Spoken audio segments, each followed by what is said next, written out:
जिसने भारत के नाम से एक ये प्रोग्राम किया गया था।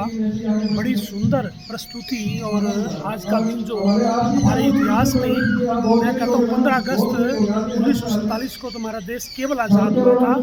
राजे रजवाड़े उस समय यहाँ देश में थे और वो जो असली जो हमारा सपना जो हमारे योद्धाओं ने, हमारे देशभक्तों ने देखा था कि हमें अपना एक संविधान मिले, हमें एक ऐसी आज़ादी मिले, समानता का अधिकार मिले, बंधुत्व की हमारे को एक हमारी पहचान बने, हमारा भाईचारा बढ़े, हमारे को एक ऐसे अधिकार मिले जिससे हम अपने अधिकार यानी हम कैसे जिए, कैसे हमारा हमें जीने का तरीका, हम कैसे आज़ादी से रहें, क्या हमारे बोलने का अधिकार, अभिव्यक्ति की आज़ादी, हर आदमी गरीब अमीर चाहे वैसे वो दलित पिछड़ा सामान्य किसान मजदूर किसी भी वर्ग में जो लोग हैं उनको एक अलग अलग से है ना अधिकार मिले।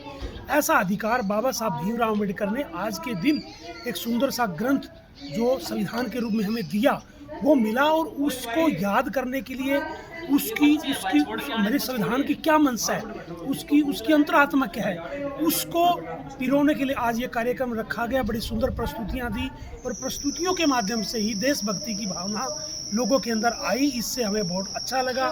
ये आयोजक जो यहाँ के, मैं इनको धन्यवाद देता हूँ, इनको मुबारकबाद देता हूँ और इन्होंने बड़ा लंबा प्रोग्राम चलाया बट बड़ा अच्छा लगा। हमारे पास टाइम नहीं था, बावजूद उसके भी हमें लगा कि भाई नहीं, ये प्रस्तुतियाँ तो बहुत अच्छी है क्योंकि हमारे देशभक्तों ने जो एक सपना देखा था, इस देश में ये समझा था कि हमें एक ऐसी आज़ादी मिलेगी और ऐसा एक देश होगा। महात्मा गांधी ने जब देश आज़ाद हुआ तो कहा था कि हम देश को आज़ाद तब मानेंगे जब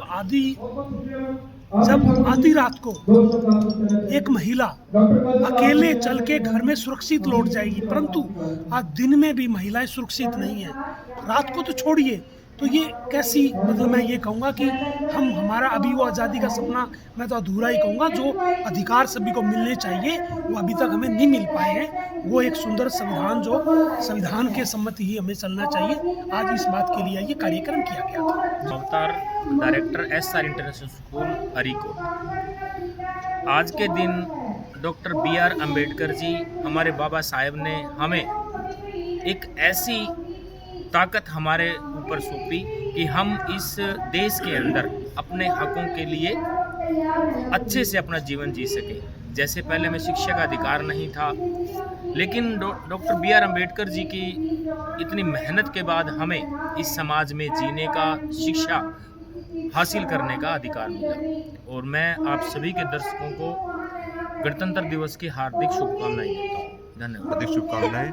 आज संविधान लागू हुआ और संविधान दिवस भी बोलते हैं गणतंत्र दिवस को। देश की जो आत्मा है वो संविधान से चलती है और हमारे देश के अंदर जनता के द्वारा जनता के लिए आज का जो नियम लागू किए गए हैं वो बाबा साहब अम्बेडकर की बदौलत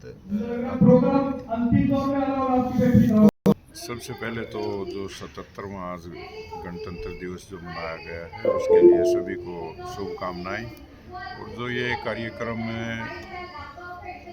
एक पूरी टीम के द्वारा जो बैंक के साथ किया गया है वो वाकई में जो सांस्कृतिक जो प्रोग्राम थे वो बड़े अच्छे और बहुत इस प्रकार के प्रोग्राम तो लगातार होते रहने चाहिए।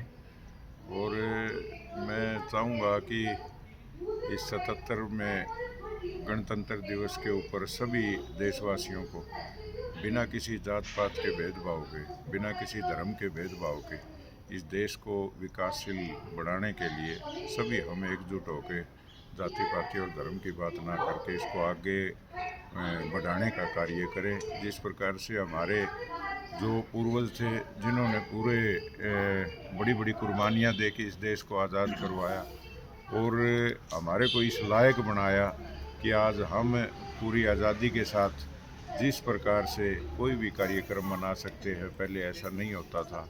आज उन वीरों को जो याद किया जाता है, ये एक ऐतिहासिक दिन है हमारे लिए। और मैं राजनीतिक तौर पे भी मैं सभी पार्टियों के जो नेता हैं, लीडर हैं, उनसे भी अपील करना चाहूँगा कि ये देश हमारा है, ये देश छत्तीस बिरादरी का है, ये देश सभी धर्मों का है। इसमें इस प्रकार की कोई बातें ना करें जिससे देश को कोई किसी प्रकार का नुकसान हो। किसान भी हमारा है, मजदूर भी हमारा है, हम सब मिलजुल के कार्य करें। परिचय के साथ मैं doctor Ram Kumar, neuro surgeon, Medicity hospital Hisar. आज जो ये कार्यक्रम हो रहा है जश्न भारत, ये खास करके जो स्कूल के छोटे छोटे बच्चों में ये जो कल्चरल पाठ डाली गई, देश के लिए जो सेवा भाव या उनका एक्सप्रेशन उनको परफॉर्म करने का मौका दिया गया, ये बहुत ही काबिल तारीफ़ है। खास करके जो ये आयोजक हैं, इन्होंने बहुत अच्छे से इसको कंडक्ट करा। सारे बच्चों ने बहुत ही अच्छा परफॉर्मेंस दिया। कई बार तो उसको देख के बहुत लोग इमोशनल हुए, लोगों की आँखों में आंसू भी आई। तो इनसे ऐसे कार्यक्रमों को रेगुलर रूप से ऑर्गेनाइज करते रहना चाहिए ताकि हर छोटे छोटे बच्चों में भी देशभक्ति भावना जगे।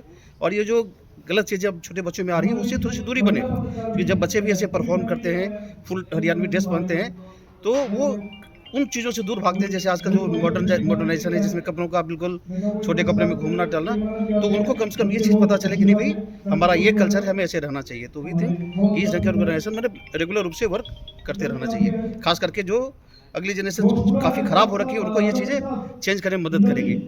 राष्ट्रीयता के साथ साथ उनमें कल्चरल भाव भी बहुत अच्छे से उत्पन्न होएगा।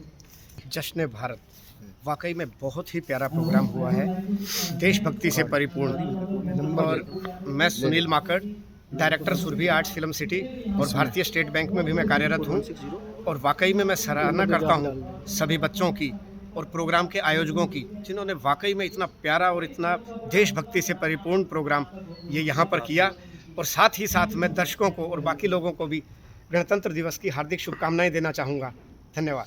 बच्चों ने काफ़ी प्रस्तुतियाँ वाकई में बहुत ही ज़्यादा भावनात्मक और देशभक्ति से परिपूर्ण भी थी। और कुछ लम्हे तो ऐसे रहे जिसमें वाकई में तकरीबन सभी देखने वाले दर्शकों के आंखों में आंसू आ गए।